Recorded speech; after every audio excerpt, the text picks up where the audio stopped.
These lands belong to Scar.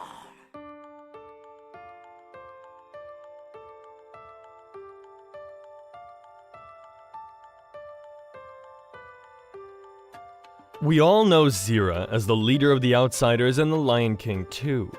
She was a dedicated follower of the Pride Land's biggest villain, Scar. Scar always believed he was the rightful king, and so did Zira. She did everything to make his wishes come true. Zira also had 3 children, Nuka, Vitani, and Kovu.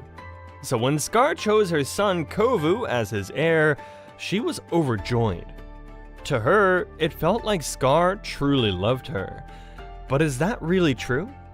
Because when we listen to some things Scar says when Zira is not around, it makes me think he had other intentions. We might not see Zira in The Lion King 1, but they must have already known each other because Scar had already chosen Zira's son as his heir before he died. And I assume that Nuka also is his kid, but the opinions are divided on that one since there's no proof of that. But if he is Scar's son, Zira and Scar must have known each other for a while. But this might be a good subject for another video.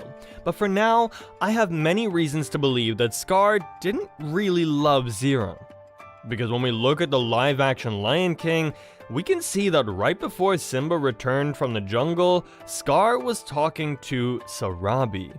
He was asking her to be his queen, but Sarabi refused. And this wasn't the first time he asked her that. The day before Nala left to the jungle to find help, Scar also asked Sarabi to take a place by his side. But Sarabi told him she would never be his queen, and that made Scar angry. He then told her that the lions would eat after the hyenas, and everyone knows, a hyena's belly is never full. Scar asking Sarabi to be his queen over and over again could be a reason he didn't let Zira and her lionesses live in the Pride Lands, and that would be the reason we don't see her in The Lion King 1. Maybe he thought that someday Sarabi would be his queen because in the Mufasa movie, we learn that that has been his dream ever since he met her. He fell in love with her the moment he saw her. At first, Mufasa tried to help him get her, but after a while, Sarabi started to like Mufasa, and Mufasa couldn't help but feel the same way about her. Scar, back then still named Taka, felt betrayed, and from that moment on started to feel the hate against his brother, Mufasa. This hate only became bigger after watching his brother rule over the Pride Lands with Sarabi for a while. And then, they even got a beautiful son named Simba. So then he decided to make a plan to kill his brother and nephew, making him the first in line for the throne. After killing his brother and nephew, he probably realized that he didn't have a lioness to continue his bloodline with.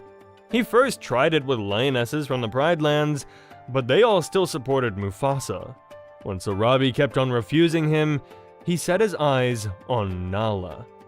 Like we see in this deleted part of The Lion King 1, he wants to create little Scars with Nala, but she gets afraid and refuses. This is also where the theory comes from that Vitani could be Nala and Scar's kid. In this theory, Nala goes into the jungle because she is pregnant, but that's a theory for another time. When Nala refuses to pair up with Scar, like in the deleted scene, Scar knows his time to create an heir was getting short. I think this is when Zira came into his life. He gave up on the lionesses of the Pride Lands and went on the look for someone outside the Pride Lands.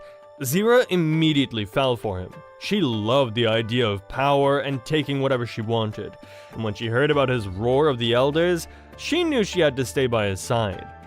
Scar told her everything the roar could do, which made Zira feel like Scar truly cared for her. Soon, she got pregnant with Nuka, because I assumed that Nuka was Scar's, and she was overjoyed that his bloodline continued.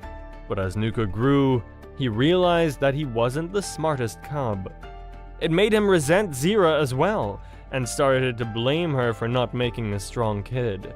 This is probably why Zira never showed any affection to Nuka in The Lion King 2, because it was the reason that Scar started being rude to Zira. When Nuka was just born, Zira probably often asked Scar if she could live in the Pride Lands, but Scar told her she couldn't. He told her the lionesses there were already very angry and hungry, and that if she came, he wouldn't be able to treat her as specially as he could when she was just in the Outlands. He said he let the lionesses in the Pride Lands eat after the hyenas, so she would starve if she had to live in the Pride Lands. It would be much better for her to live in the Outlands, and he promised he would bring her enough food. Zira, helplessly in love with Scar, believed everything and stayed in the Outlands. But what she didn't know was that it was all part of Scar's plan.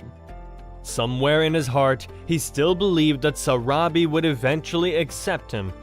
She was his first love, and she was the one he could talk to when he had lost everything.